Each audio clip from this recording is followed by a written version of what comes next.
Marcy here from myprettyposhprincess.com, and today I'm going to show you how to make a very simple teething or sensory toy with no tools needed.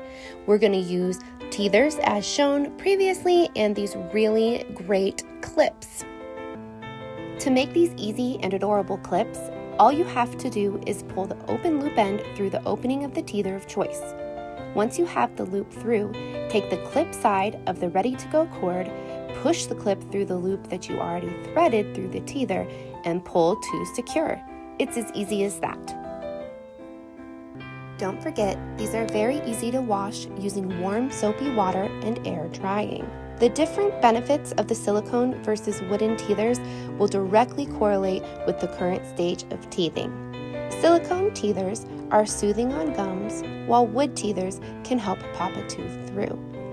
As you can see, some of the teethers that I've used in these examples offer both of those qualities.